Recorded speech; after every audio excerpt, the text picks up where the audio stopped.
first published in Great Britain in 1938.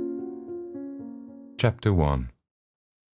Last night I dreamt I went to Mandalay again.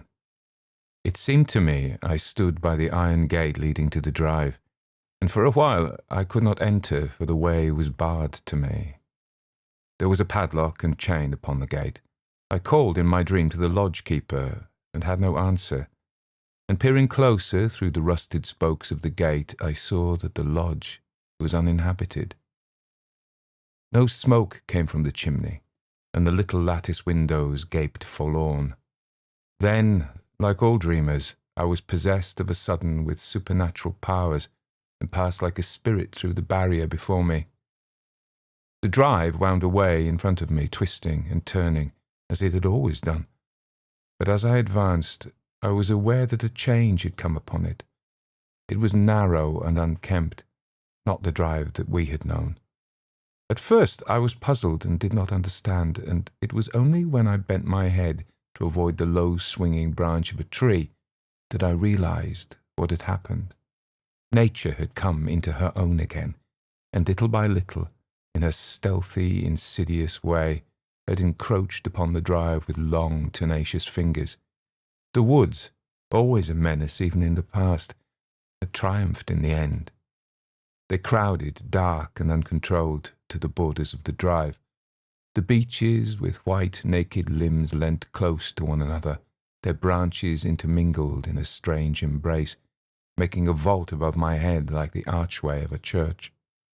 And there were other trees as well, trees that I didn't recognize, squat oaks and tortured elms that straggled, cheek by jowl with the beeches, and had thrust themselves out of the quiet earth, along with monster shrubs and plants, none of which I remembered. The drive was a ribbon now, a thread of its former self, with gravel surface gone, and choked with grass and moss. The trees had thrown out low branches, making an impediment to progress.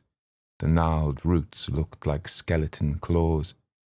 Scattered here and again amongst this jungle growth, I would recognize shrubs that had been landmarks in our time, things of culture and grace, hydrangeas whose blue heads had been famous. No hand had checked their progress, and they had gone native now, rearing to monster height without a bloom, black and ugly as the nameless parasites that grew beside them. On and on, now east, now west, wound the poor thread that once had been our drive. Sometimes I thought it lost, but it appeared again beneath a fallen tree perhaps, or struggling on the other side of a muddy ditch created by the winter rains. I had not thought the way so long. Surely the miles had multiplied even as the trees had done, and this path led but to a labyrinth, some choked wilderness, and not to the house at all.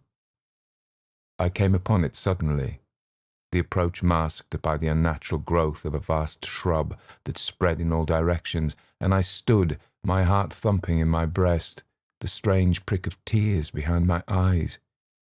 There was Mandalay, our Mandalay, secretive and silent as it had always been, the grey stone shining in the moonlight of my dream, the mullioned windows reflecting the green lawns and the terrace.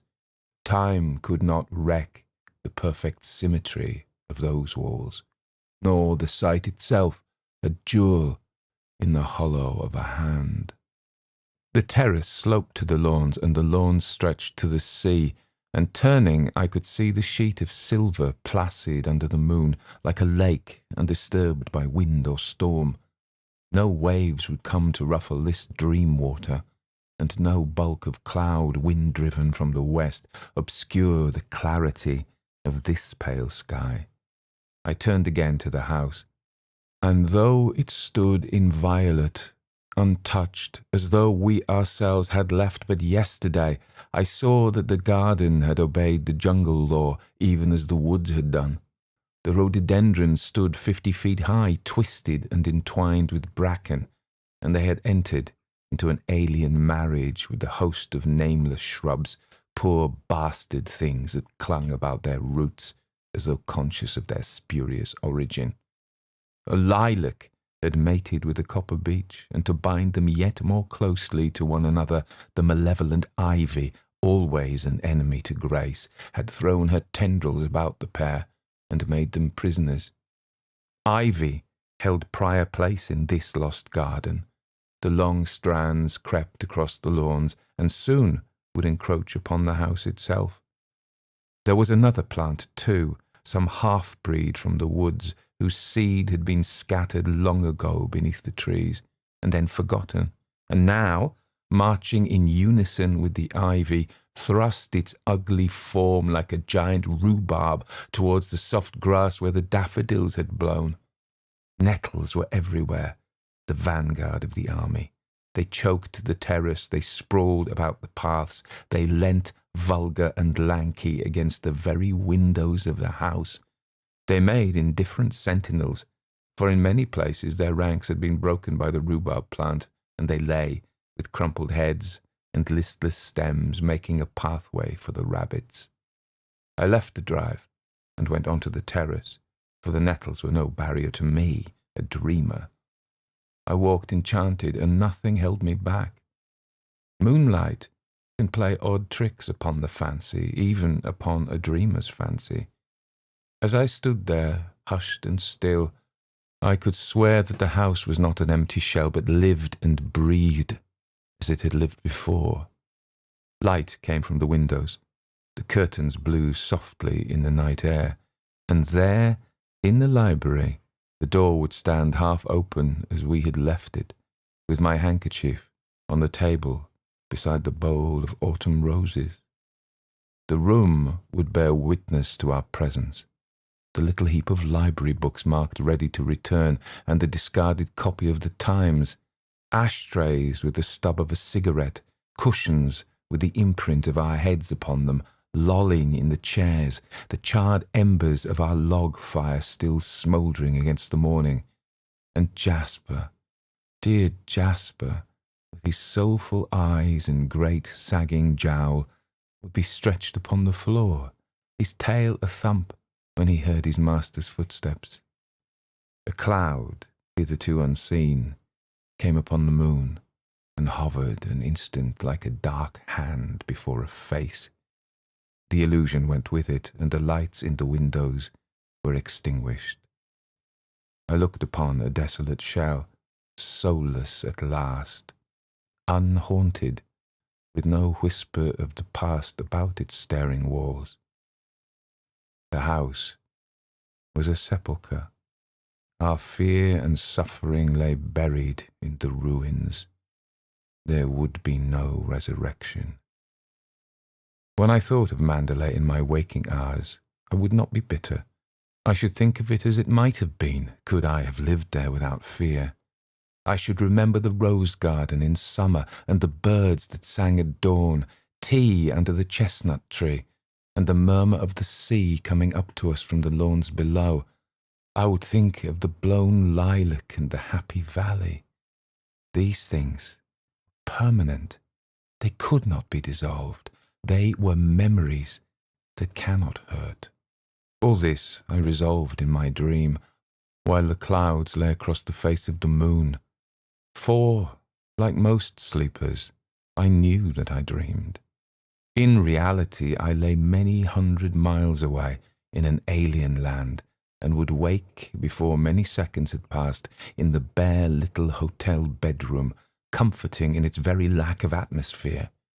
I would sigh a moment, stretch myself and turn, and opening my eyes be bewildered at that glittering sun, that hard, clean sky, so different from the soft moonlight of my dream. The day would lie before us both, long, no doubt, and uneventful, but fraught with a certain stillness, a dear tranquillity we had not known before. We would not talk of Mandalay. I would not tell my dream, for Mandalay was ours no longer. Mandalay was no more. Chapter 2. We can never go back again, that much is certain. The past is still too close to us. The things we have tried to forget and put behind us would stir again, and that sense of fear, of furtive unrest, struggling at length to blind unreasoning panic, now mercifully stilled, thank God, might in some manner unforeseen become a living companion, as it had been before. He is wonderfully patient and never complains, not even when he remembers, which happens, I think, rather more often than he would have me know. I can tell by the way he will look lost and puzzled suddenly, all expression dying away from his dear face as though swept clean by an unseen hand, and in its place a mask will form, a sculptured thing, formal and cold, beautiful still, but lifeless. He will fall to smoking cigarette after cigarette, not bothering to extinguish them, and the glowing stubs will lie around on the ground like petals. He will talk quickly and eagerly about nothing at all, snatching at any subject as a panacea to pain. I believe there is a theory that men and women emerge finer and stronger after suffering, and that to advance in this or any world we must endure ordeal by fire. This we have done in full measure, ironic though it seems. We have both known fear and loneliness and very great distress. I suppose sooner or later in the life of everyone comes a moment of trial. We, all of us, have our particular devil who rides us and torments us, and we must give battle in the end. We have conquered ours, or so we believe. The devil does not ride us any more. We have come through our crisis, not unscathed, of course. His premonition of disaster was correct from the beginning, and like a ranting actress in an indifferent play, I might say that we have paid for freedom. But I have had enough melodrama in this life, and would willingly give my 5 senses if they could ensure us in our present peace and security. Happiness is not a possession to be prized. It is a quality of thought, a state of mind. Of course, we have our moments of depression, but there are other moments too, when time, unmeasured by the clock, runs on into eternity, and catching his smile, I know we are together, we march in unison. No clash of thought or of opinion makes a barrier between us. We have no secrets now from one another. All things are shared.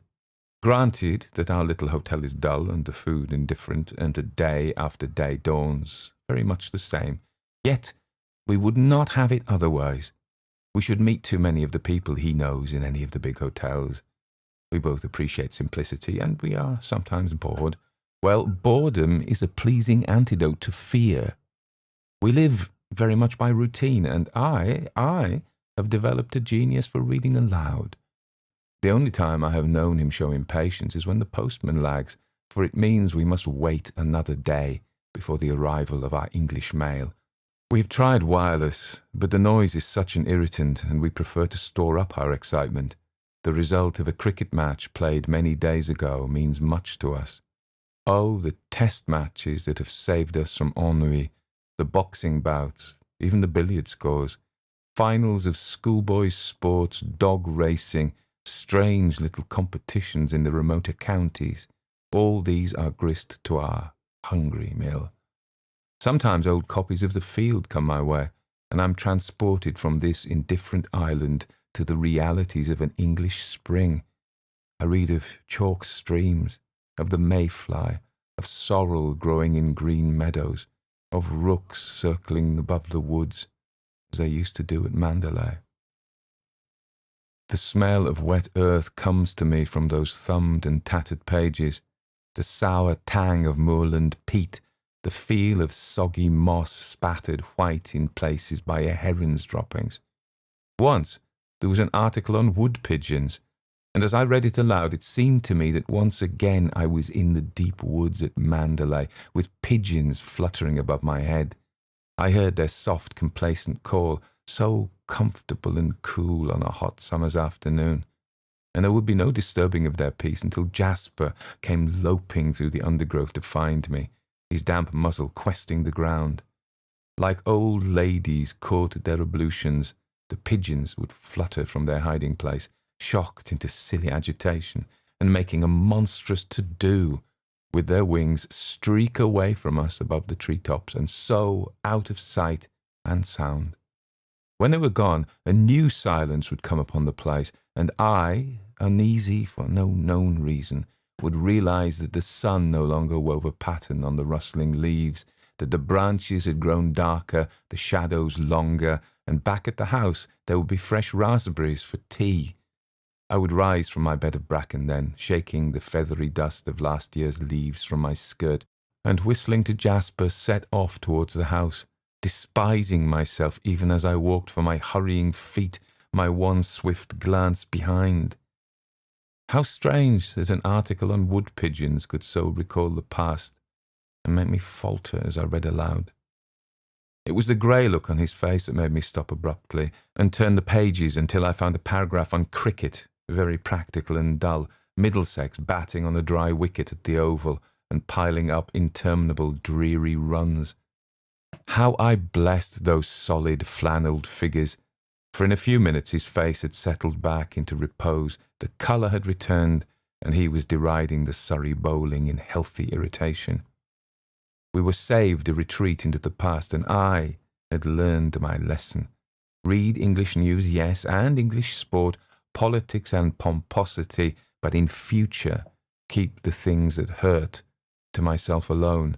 They can be my secret indulgence. Colour and scent and sound, rain and lapping of water, even the mists of autumn and the smell of the flood tide. These are memories of Mandalay that will not be denied. Some people have a vice of reading Bradshaws. They plan innumerable journeys across country for the fun of linking up impossible connections. My hobby is less tedious, if as strange. I am a mine of information on the English countryside. I know the name of every owner of every British moor, yes, and their tenants too. I know how many grouse are killed, how many partridge, how many head of deer. I know where trout are rising and where the salmon leap. I attend all meets, I follow every run. Even the names of those who walk hound poppies are familiar to me. The state of the crops, the price of fat cattle, the mysterious ailments of swine, I relish them all. A poor pastime, perhaps, and not a very intellectual one, but I breathe the air of England as I read, and can face this glittering sky with greater courage. The scrubby vineyards and the crumbling stones become things of no account, for if I wish, I can give rein to my imagination and pick foxgloves and pale campions from a wet streaking hedge. Poor whims of fancy, tender and unharsh, they are the enemy to bitterness and regret, and sweeten this exile we have brought upon ourselves. Because of them, I can enjoy my afternoon, and return smiling and refreshed to face the little ritual of our tea. The order never varies. 2 slices of bread and butter each, and China tea. What a hidebound couple we must seem, clinging to custom because we did so in England. Here, on this clean balcony, white and impersonal with centuries of sun, I think of 4:30 at Mandalay, and the table drawn before the library fire, the door flung open, punctual to the minute, and the performance never varying of the laying of the tea, the silver tray, the kettle, the snowy cloth, while Jasper, his spaniel ears adroop, feigns indifference to the arrival of the cakes. That feast was laid before us always, and yet we ate so little. Those dripping crumpets, I can see them now, tiny crisp wedges of toast, and piping hot, floury scones, sandwiches of unknown nature, mysteriously flavoured and quite delectable, and that very special gingerbread, angel cake, that melted in the mouth, and his rather stodgier companion bursting with peel and raisins. There was enough food there to keep a starving family for a week. I never knew what happened to it all, and the waste used to worry me sometimes. But I never dared ask Mrs. Danvers what she did about it.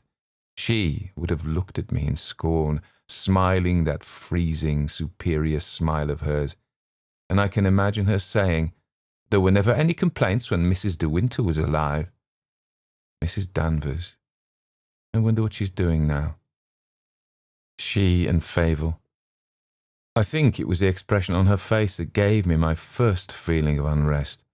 Instinctively, I thought, she's comparing me to Rebecca. and sharp as a sword the shadow came between us. Well, it's over now, finished and done with. I ride no more tormented, and both of us are free. Even my faithful Jasper has gone to the happy hunting grounds, and Mandalay is no more.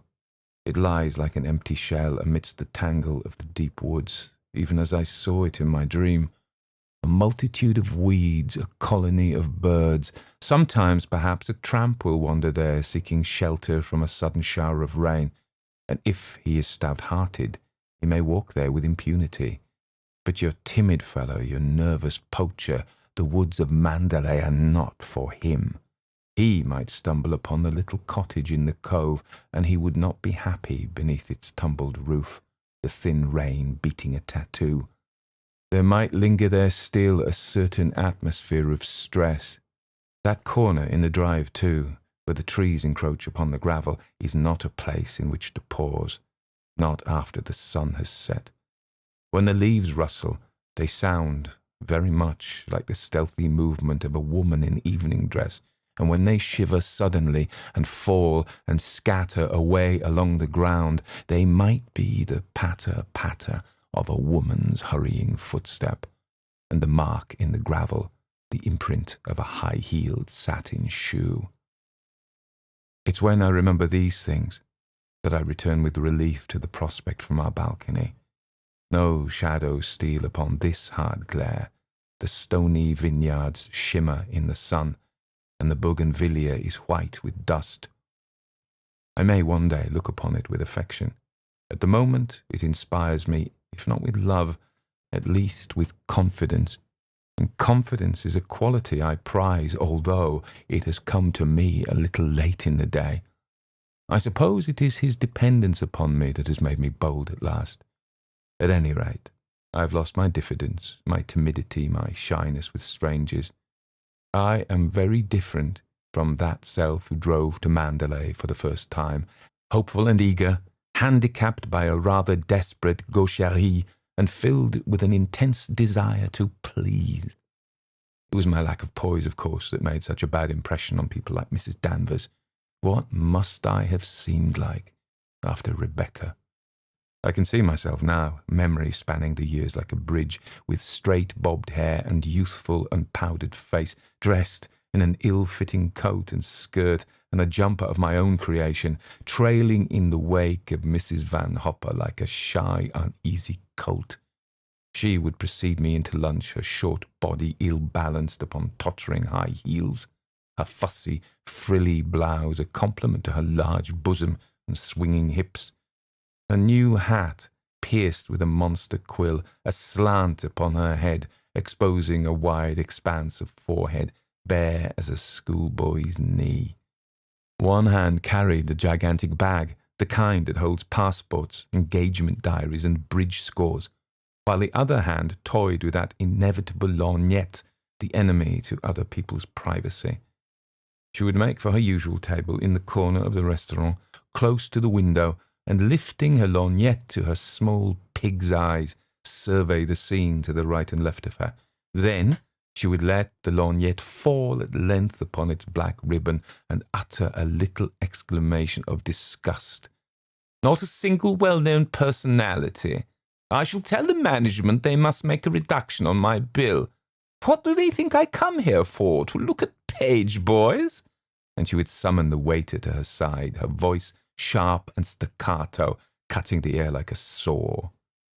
How different the little restaurant where we are today to that vast dining room, ornate and ostentatious, the Hôtel Côte d'Azur at Monte Carlo, and how different my present companion, his steady, well-shaped hands peeling a mandarin in quiet, methodical fashion, looking up now and again from a task to smile at me, compared to Mrs. Van Hopper, her fat, bejewelled fingers questing a plate heaped high with ravioli, her eyes darting suspiciously from her plate to mine for fear that I should have made the better choice.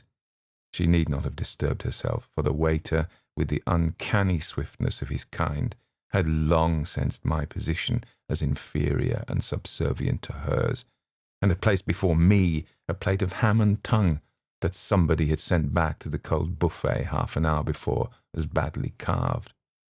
Odd, that resentment of servants and their obvious impatience.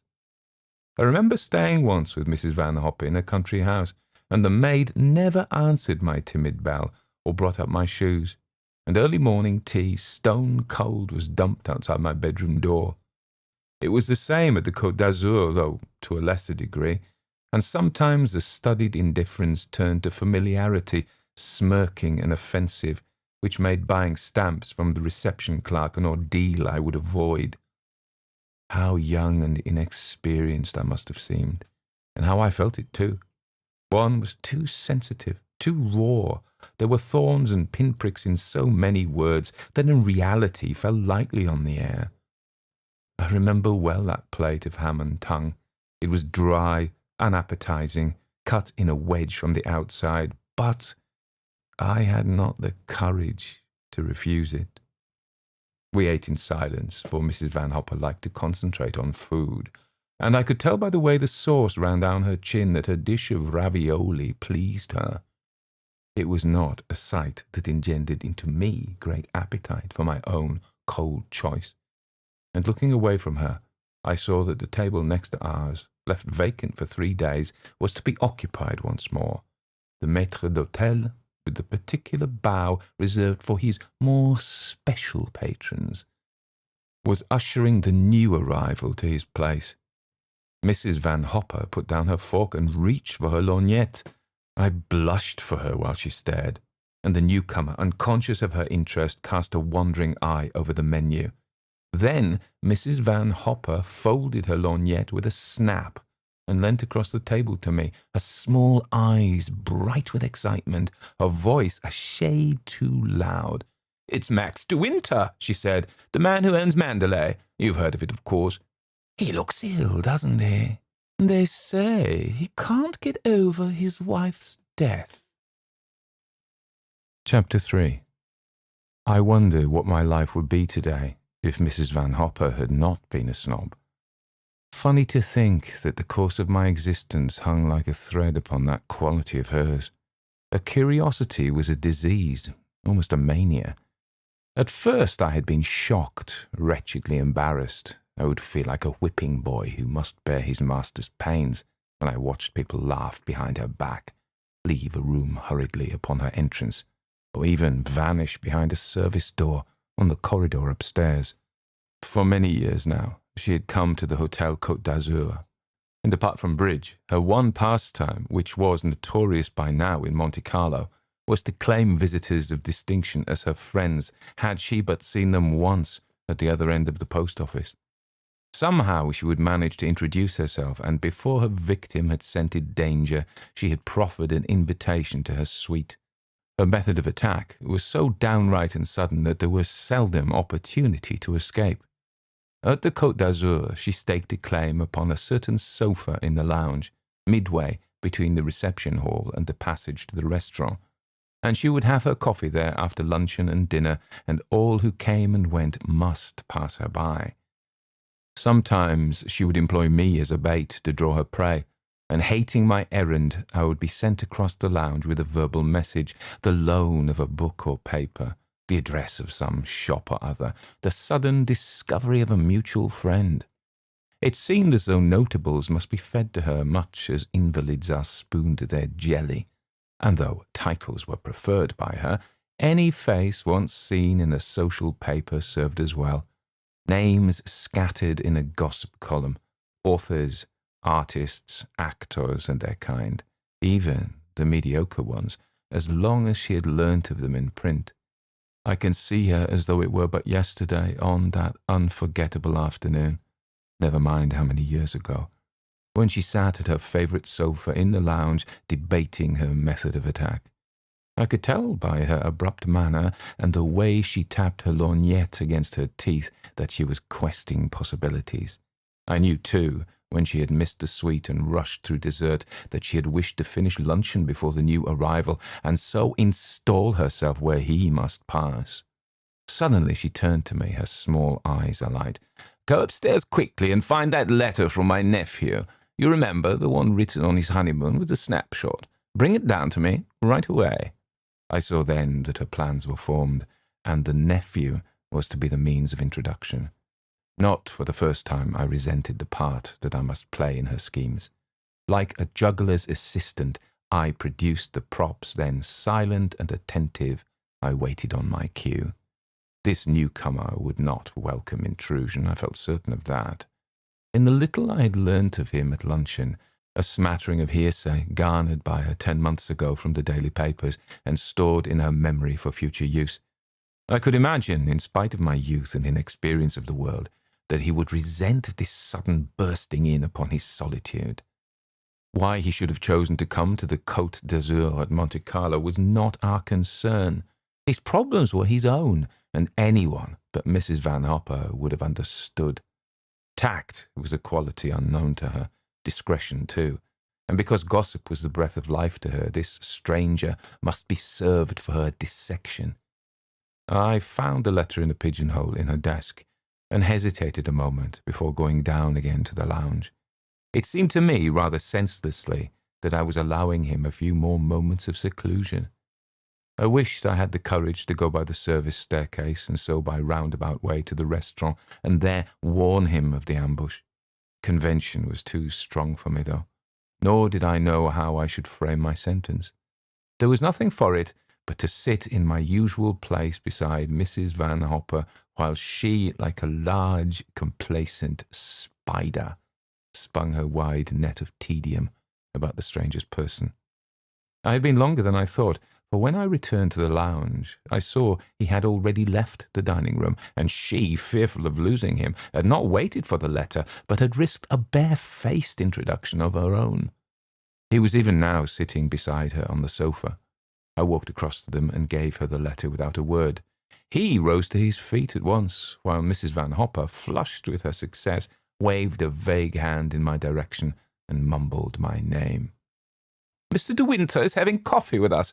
Go and ask the waiter for another cup," she said, her tone just casual enough to warn him of my footing. It meant I was a useful thing and unimportant, and that there was no need to include me in the conversation. She always spoke in that tone when she wished to be impressive, and her method of introduction was a form of self-protection. For once I had been taken for her daughter, an acute embarrassment for us both. This abruptness showed that I could safely be ignored, and women would give me a brief nod which served as a greeting and a dismissal in one, while men, with large relief, would realize they could sink back into a comfortable chair without offending courtesy. It was a surprise, therefore, to find that this newcomer remained standing on his feet, and it was he who made a signal to the waiter. "I'm afraid I must contradict you," he said to her. "You're both having coffee with me." And before I knew what had happened, he was sitting in my usual hard chair, and I was on the sofa beside Mrs. Van Hopper. For a moment she looked annoyed. This was not what she had intended. But she soon composed her face, and thrusting her large self between me and the table, she leant forward to his chair, talking eagerly and loudly, fluttering the letter in her hand. "You know, I recognized you just as soon as you walked into the restaurant," she said, "and I thought, why, there's Mr. De Winter, Billy's friend. I simply must show him those snaps of Billy and his bride taken on their honeymoon. And here they are. There's Dora. Isn't she just adorable? That little slim waist, those great big eyes. Here they are, sunbathing at Palm Beach. Billy's crazy about her, you can imagine. He had not met her, of course, when he gave that party at Claridge's, and where I saw you first. But I dare say you don't remember an old woman like me." This with a provocative glance and a gleam of teeth. "On the contrary, I remember you very well," he said. Before she could trap him into a resurrection of their first meeting, he had handed her his cigarette case, and the business of lighting up stalled her for the moment. "I don't think I should care for Palm Beach," he said, blowing the match, and glancing at him, I thought how unreal he would look against a Florida background. He belonged to a walled city of the 15th century, a city of narrow, cobbled streets and thin spires, where the inhabitants wore pointed shoes and worsted hose. His face was arresting, sensitive, medieval in some strange, inexplicable way, and I was reminded of a portrait seen in a gallery, I've forgotten where, of a certain gentleman unknown. Could one but rob him of his English tweeds and put him in black, with lace at his throat and wrists. He would stare down at us in our new world from a long, distant past. Past where men walked cloaked at night and stood in the shadow of old doorways. A past of narrow stairways and dim dungeons. A past of whispers in the dark, of shimmering rapier blades, of silent, exquisite courtesy. I wished I could remember the old master who had painted that portrait.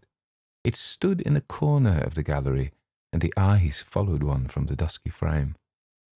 They were talking, though, and I had lost the thread of the conversation. No, not even 20 years ago, he was saying. That sort of thing has never amused me. I heard Mrs. Van Hopper give her fat, complacent laugh. If Billy had a home like Mandalay, he would not want to play around in Palm Beach, she said. I'm told it's like fairyland. There's no other word for it. She paused, expecting him to smile, but he went on smoking his cigarette, and I noticed, faint as gossamer, the line between his brows. I've seen pictures of it, of course, he persisted, and it looks perfectly enchanting. I remember Billy telling me it had all those big places beat for beauty. I wonder you can ever bear to leave it. His silence now was painful. It would have been patent to anyone else, but she ran on like a clumsy goat, trampling and trespassing on land that was preserved.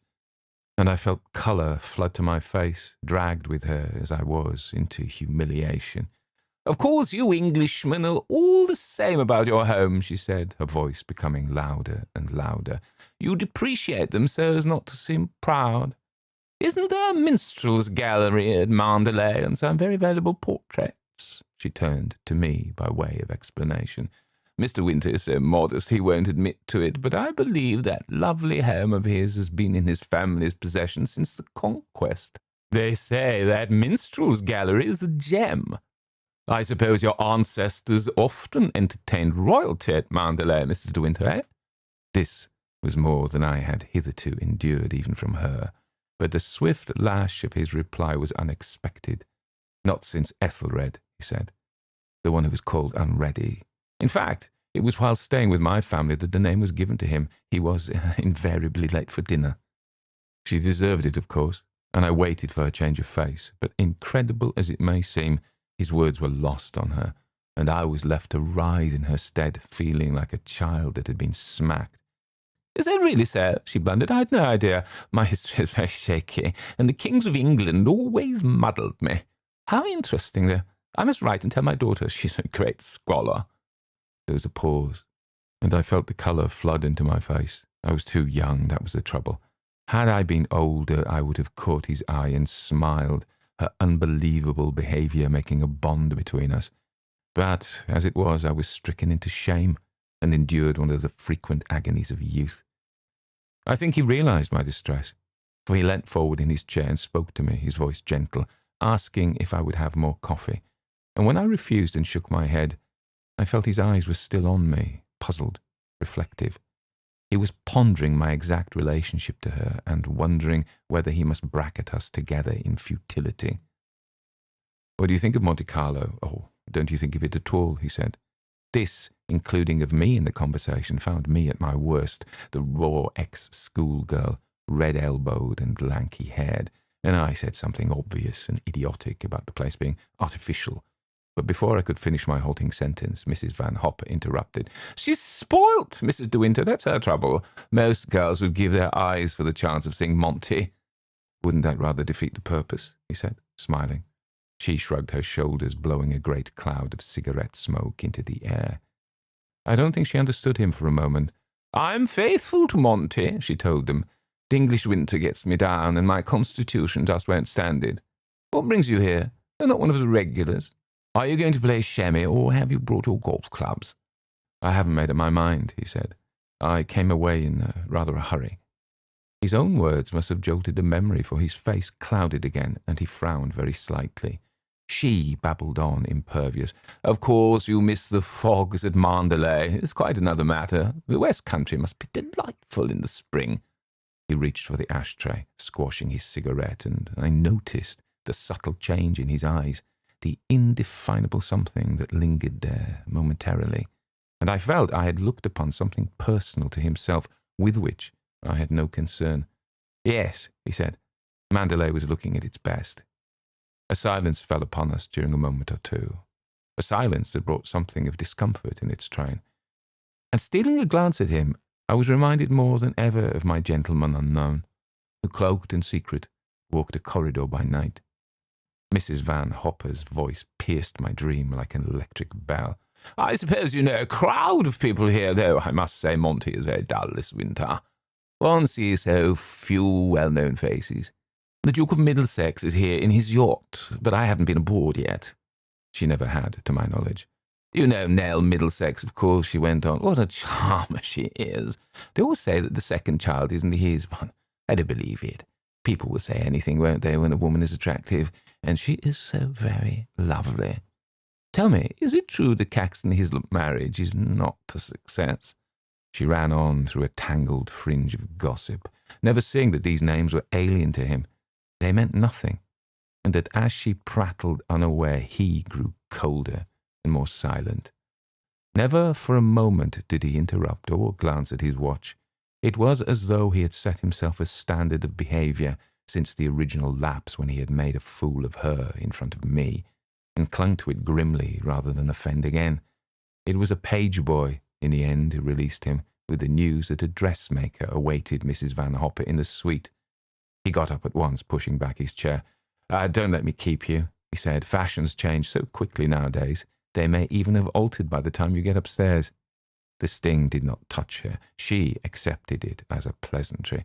"It's so delightful to run into you like this, Mr. De Winter," she said, as she went towards the lift. "Now I've been brave enough to break the ice, I hope I shall see something of you.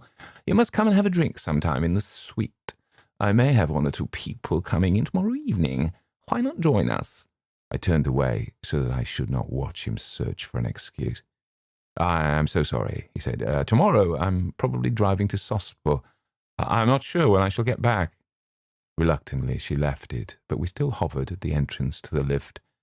"I hope they've given you a good room. The place is half empty, so if you are uncomfortable, mind you make a fuss.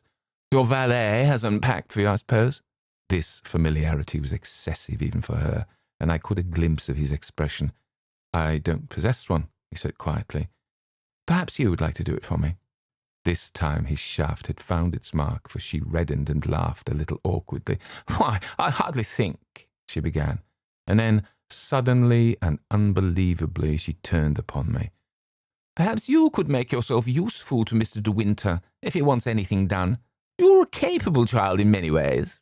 There was a momentary pause, while I stood stricken, waiting for his answer. He looked down at us, mocking, faintly sardonic, the ghost of a smile on his lips. "A charming suggestion," he said, "but I cling to the family motto. He travels the fastest who travels alone. Perhaps you've not heard of it." Without waiting for her to answer, he turned and left us. "What a funny thing," said Mrs. Van Hopper as we went upstairs in the lift. "Do you suppose that sudden departure was a form of humour? Men do such extraordinary things. I remember a well-known writer once who used to dart down the service staircase whenever he saw me coming. I suppose he had a penchant for me and wasn't sure of himself. However, I was younger then." The lift stopped with a jerk. We arrived at our floor. The page boy flung open the gate. "By the way, dear," she said as we walked along the corridor, "don't think I mean to be unkind, but you put yourself just a teeny bit forward this afternoon. Your efforts to monopolize the conversation quite embarrassed me, and I'm sure it did him. Men loathe that sort of thing." I said nothing. There seemed no possible reply. "Oh, come, don't sulk," she laughed and shrugged her shoulders. "After all, I am responsible for your behaviour here, and surely you can accept advice from a woman old enough to be your mother. Eh bien, Blaise je viens." And humming a tune, she went into the bedroom where the dressmaker was waiting for her. I knelt on the window seat and looked out upon the afternoon. The sun shone very brightly still, and there was a gay high wind. In half an hour we should be sitting to our bridge, the windows tightly closed, the central heating turned to the full. I thought of the ashtrays I would have to clear, and how the squashed stubs stained with lipstick would sprawl in company with discarded chocolate creams. Bridge does not come easily to a mind brought up on snap and happy families. Besides, it bored her friends to play with me. I felt my youthful presence put a curb upon their conversation, much as a parlour-maid does until the arrival of dessert, and they could not fling themselves so easily into the melting pot of scandal and insinuation. Her men friends would assume a sort of forced heartiness and ask me jocular questions about history or painting, guessing I had not long left school, and that this would be my only form of conversation. I sighed and turned away from the window. The sun was so full of promise, and the sea was whipped white with a merry wind. I thought of that corner of Monaco which I had passed a day or two ago, and where a crooked house lent to a cobbled square. High up in the tumbled roof there was a window, narrow as a slit. It might have held a presence medieval, and reaching to the desk for a pencil and paper, I sketched in fancy with an absent mind a profile, pale and aquiline, a sombre eye, a high-bridged nose, a scornful upper lip, and I added a pointed beard and lace at the throat, as the painter had done, long ago, in a different time. Someone knocked at the door, and the lift boy came in with a note in his hand. "Madame is in the bedroom," I told him, but he shook his head and said it was for me. I opened it and found a single sheet of notepaper inside, with a few words written in an unfamiliar hand. "Forgive me, I was very rude this afternoon." That was all. No signature and no beginning. But my name was on the envelope and spelt correctly, an unusual thing. "Is there an answer?" asked the boy. I looked up from the scrawled words. "No," I said. No, there isn't any answer."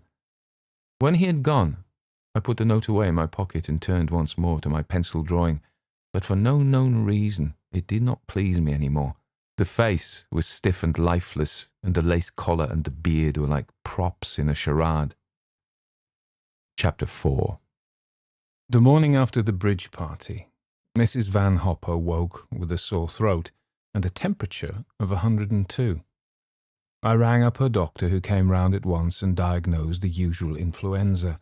"You're to stay in bed until I allow you to get up," he told her. "I don't like the sound of that heart of yours, and it won't get better unless you keep perfectly quiet and still. I should prefer," he went on, turning to me, "that Mrs. Van Hopper had a trained nurse. You can't possibly lift her. It'll only be for a fortnight or so." I thought this rather absurd and protested, but to my surprise she agreed with him. I think she enjoyed the fuss it would create, the sympathy of people, the visits and messages from friends and the arrival of flowers. Monte Carlo had begun to bore her, and this little illness would make a distraction. The nurse would give her injections and a light massage, and she would have a diet. I left her quite happy after the arrival of the nurse, propped up on pillows with a falling temperature, her best bed jacket round her shoulders, and the beribboned boudoir cap upon her head.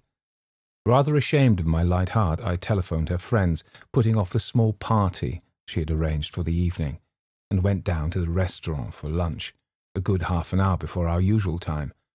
I expected the room to be empty. Nobody lunched generally before 1 o'clock. It was empty, except for the table next to ours. This was a contingency for which I was unprepared. I thought he had gone to Sospel. No doubt he was lunching early, because he hoped to avoid us at 1 o'clock. I was already halfway across the room and could not go back. I had not seen him since we disappeared in the lift the day before, for wisely he had avoided dinner in the restaurant, possibly for the same reason that he lunched early now. It was a situation for which I was ill-trained. I wished I was older, different. I went to our table, looking straight before me, and immediately paid the penalty of my gaucherie by knocking over the vase of stiff anemones as I unfolded my napkin. The water soaked the cloth and ran down onto my lap. The waiter was at the other end of the room, nor had he seen. In a second, though, my neighbour was by my side, dry napkin in hand. "You can't sit on a wet tablecloth," he said brusquely. "It'll put you off your food. Get out of the way." He began to mop the cloth, while the waiter, seeing the disturbance, came swiftly to the rescue. "I don't mind," I said. "It doesn't matter a bit. I'm all alone." He said nothing, and then the waiter arrived and whipped away the vase and the sprawling flowers. "Leave that," he said suddenly, "and lay another place at my table. Mademoiselle will have luncheon with me." I looked up in confusion. "Oh, no," I said. "I couldn't possibly." "Why not?" he said. I tried to think of an excuse. I knew he didn't want to lunch with me. It was his form of courtesy. I should ruin his meal. I determined to be bold and speak the truth. "Please," I begged, "don't be polite. It's very kind of you, but I shall be quite all right if the waiter just wipes the cloth." "But I'm not being polite," he insisted. "I would like you to have luncheon with me. Even if you hadn't knocked over that vase so clumsily, I should have asked you." I suppose my face told him my doubt, for he smiled. "You don't believe me," he said. "Never mind. Come, sit down. We needn't talk to each other unless we feel like it." We sat down and he gave me the menu, leaving me to choose, and went on these hors d'oeuvres as though nothing had happened. His quality of detachment was peculiar to himself, and I knew that we might continue thus, without speaking, throughout the meal, and it wouldn't matter. There would be no sense of strain. He would not ask me questions on history. "What's happened to your friend?" he said. I told him about the influenza. "I'm so sorry," he said, and then, after pausing a moment, "You got my note, I suppose?" I felt very much ashamed of myself. My manners were atrocious. The only excuse I can make is that I've become boorish through living alone. That's why it's kind of you to lunch with me today. "You weren't rude," I said. "At least, not the sort of rudeness she would understand. That curiosity of hers. She doesn't mean to be offensive, but she does it to everyone. That is, everyone of importance." "I ought to be flattered then," he said. "Why should she consider me of any importance?" I hesitated a moment before replying. "I think it was because of Mandalay." He didn't answer, and I was aware again of that feeling of discomfort, as though I had trespassed on forbidden ground. I wondered why it was that this home of his, known to so many people by hearsay, even to me, should so inevitably silence him, making, as it were, a barrier between him and others.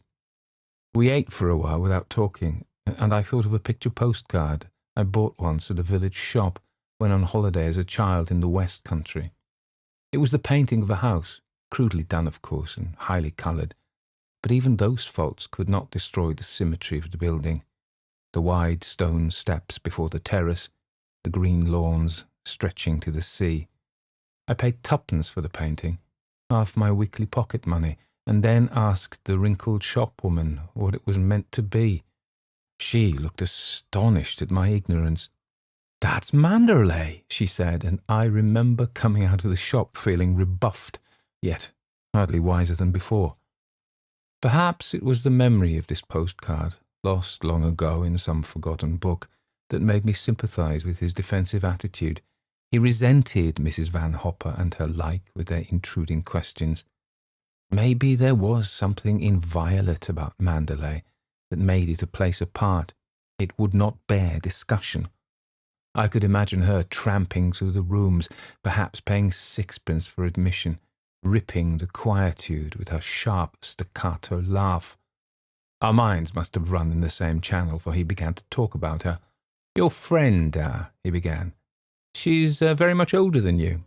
Is she a relation? Have you known her long?" I saw he was still puzzled by us. "Yeah, she's not really a friend," I told him. "She's an employer. She's training me to be a thing called a companion, and she pays me £90 a year." "I didn't know one could buy companionship," he said. "It sounds a primitive idea, rather like the Eastern slave market." "I looked up the word companion once in the dictionary," I admitted, and it said a companion is a friend of the bosom." "You haven't very much in common with her," he said. He laughed, looking quite different, younger somehow, and less detached. "What do you do it for?" he asked me. £90 is a lot of money to me," I said. "Haven't you any family?" "No, they're dead." "You have a very lovely and unusual name." "My father was a lovely and unusual person." "Tell me about him," he said. I looked at him over my glass of citronade. It was not easy to explain my father, and usually I never talked about him. It was my secret property, preserved for me alone. much as Mandalay was preserved for my neighbour. I had no wish to introduce him casually over a table in a Monte Carlo restaurant. There was a strange air of unreality about that luncheon, and looking back upon it now, it is invested for me with a curious glamour.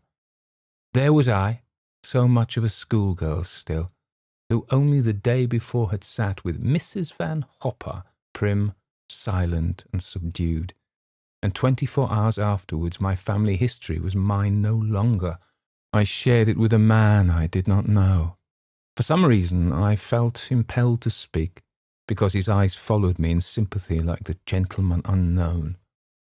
My shyness fell away from me, loosening as it did so my reluctant tongue, and out they all came, the little secrets of childhood, the pleasures and the pains. It seemed to me as though he understood, from my poor description, something of the vibrant personality that had been my father's, and something too of the love my mother had for him, making it a vital, living force, with a spark of divinity about it. So much that when he died that desperate winter, struck down by pneumonia, she lingered behind him for 5 short weeks and stayed no more. I remember pausing, a little breathless, a little dazed.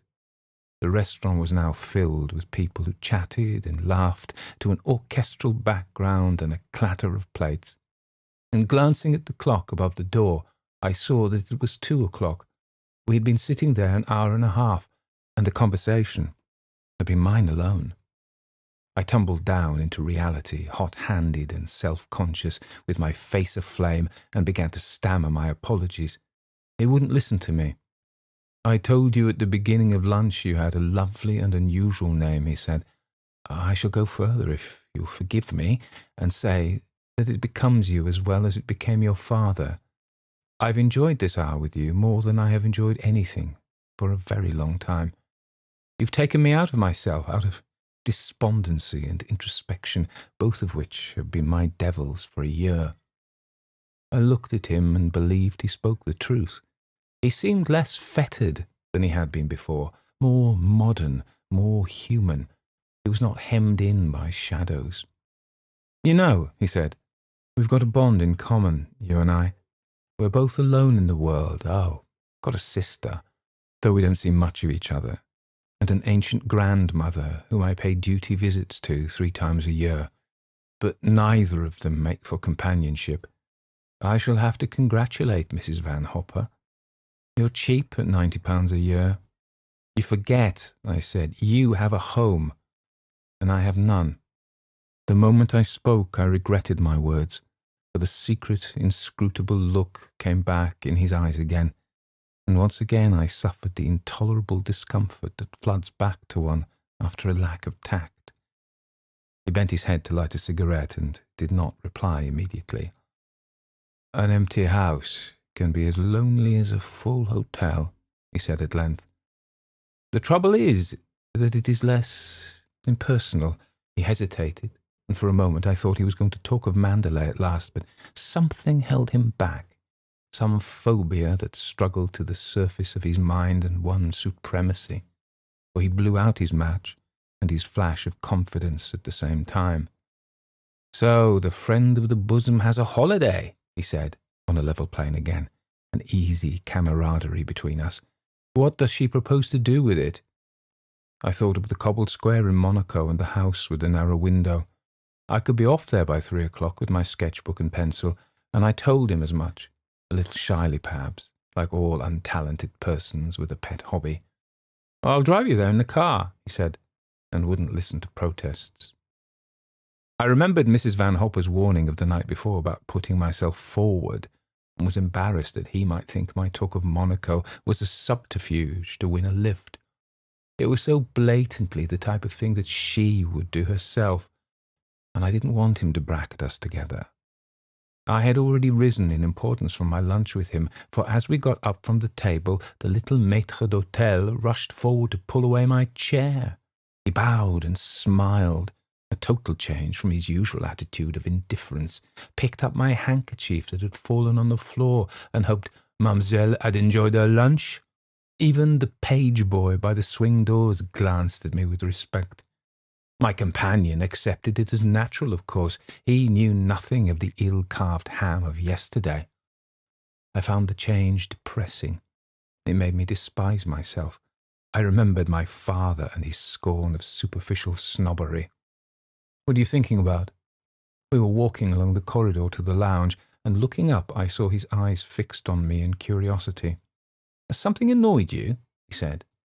The attentions of the maître d'hôtel had opened up a train of thought, and as we drank coffee, I told him about Blaise, the dressmaker. She had been so pleased when Mrs. Van Hopper had bought 3 frocks, and I, taking her to the lift afterwards, had pictured her working upon them in her own small salon behind a stuffy little shop, with a consumptive son wasting upon her sofa. I could see her, the tired eyes threading needles, and the floor covered with snippets of material. "Well," he said, smiling, "wasn't your picture true?" "I don't know," I said. "I never found out." And I told him how I had rung the bell for the lift, and as I had done so, she had fumbled in her bag and gave me a note for 100 francs. "Here," she had whispered, a tone intimate and unpleasant, "I want you to accept this small commission in return for bringing your patron to my shop." When I had refused, scarlet with embarrassment, she had shrugged her shoulders disagreeably. "Just as you like," she had said, "but I assure you it's quite usual. Perhaps you would rather have a frock. Come along to the shop sometime without Madame, and I will fix you up without charging you a sou." Somehow, I didn't know why, I had been aware of that sick, unhealthy feeling I had experienced as a child when turning the pages of a forbidden book. The vision of the consumptive son faded, and in its stead arose the picture of myself, had I been different, pocketing that greasy note with an understanding smile, and perhaps slipping round to Blaise's shop on this my free afternoon, and coming away with a frock I had not paid for. I expected him to laugh. It was a stupid story. I don't know why I told him, but he looked at me thoughtfully as he stirred his coffee. "I think you've made a big mistake," he said after a moment. "In refusing that 100 francs?" I asked, revolted. "No, good heavens. What do you take me for? I think you've made a mistake in coming here, in joining forces with Mrs. Van Hopper.